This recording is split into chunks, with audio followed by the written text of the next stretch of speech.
श्री स्वामी समर्थ. चला तर मंडळी, आजच्या व्हिडिओला सुरुवात करूया. आजचा दिवस तुम्हाला सुख समृद्धी आनंदमय जावं ही स्वामी चरणी प्रार्थना.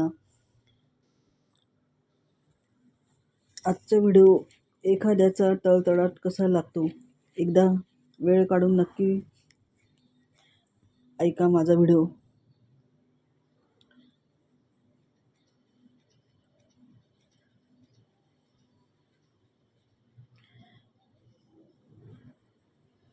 एखाद्याचा तळतळाट कसा लागतो, वेळ काढून नक्की ऐका माझा व्हिडिओ. मंडळी, 5 लाखांचा खळखळाट असावा पण 5 रुपयांचा देखील तळतळाट नसावा. कोणाचेही हाय लागू नये, कोणाचीही हाय लागून घेऊ नये. त्यांचे भयंकर परिणाम भोगावे लागतात. काही लोकांना पटणार नाही हा विषय तळतळाट, पण ज्यांनी अनेकांचा तळतळाट घेतला आणि त्यांचे भोगत असतात त्यांना नक्कीच पटेल. अनेक कारणाने त्रास दिलेला असतो, जसे की नंबर 1, शारीरिक, मानसिक, आर्थिक, अपमानास्पद वागणूक, कोणाचे मन दुखावले असू शकते. नंबर 4, कोणावर अन्याय केलेला असू शकतो. नंबर 5, कोणाची काही कारण नसताना सामाजिक बदनामी केलेली असते.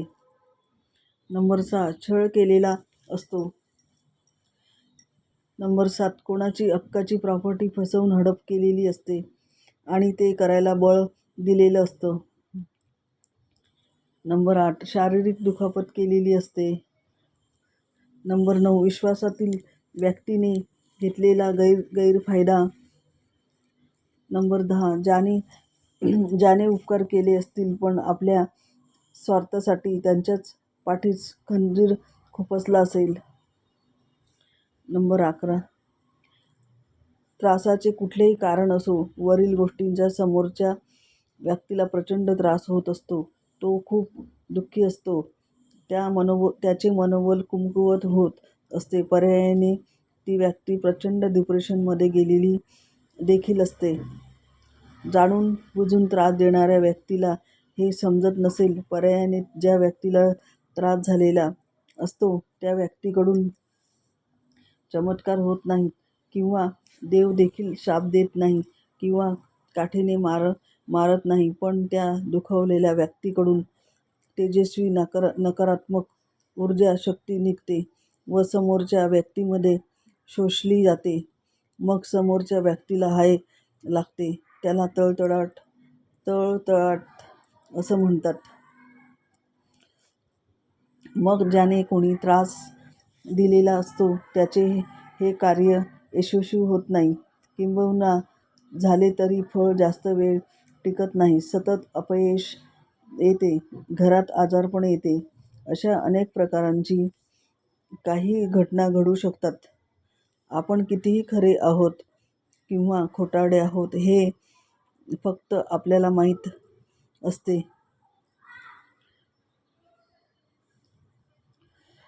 आपल्या अंतर्मनाला आपल्याबद्दल सगळ्या गोष्टी माहीत असताना समोरच्याचे मन दुखावले जाणे म्हणजे पाप लागणे. त्याची परतफेड शक्यतो याच जन्मात करावी लागते, म्हणजेच पाप लागते.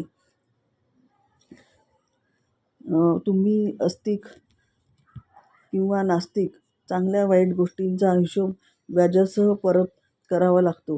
मी एका पुस्तकात वाचले होते, राजा धृतराष्ट्राचे 100 पुत्र युद्धात मारले गेले तेव्हा त्यांनी श्रीकृष्णाला विचारले, असं का व्हावे संबंध? जीवनात मी असे कोणतेही महापाप केले नाही, ज्याचा परिणाम स्वरूपात सर्व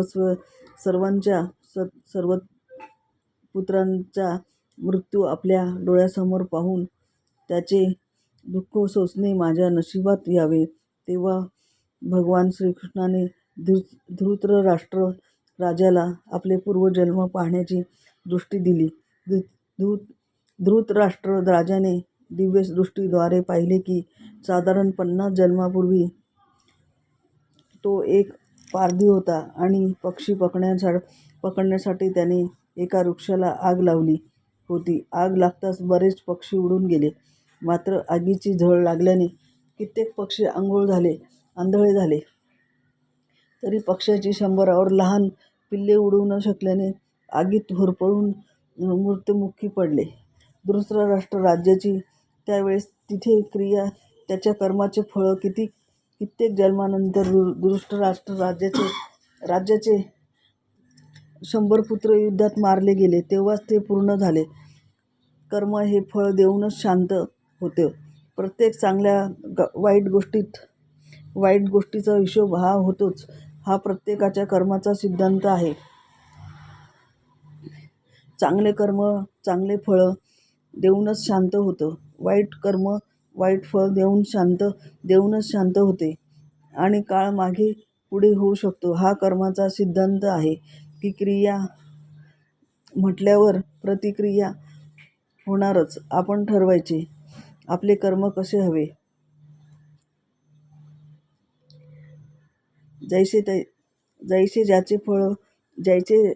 जैसे त्याचे कर्म तैसे फळ देतो रे ईश्वर. क्षणिक सुखासाठी आपण कुणी होतं नीतिभ्रष्ट. श्री स्वामी समर्थ. माझा व्हिडिओ बघितल्याबद्दल धन्यवाद. व्हिडिओ आवडल्यास लाईक करा, सबस्क्राईब करा, कमेंट करा.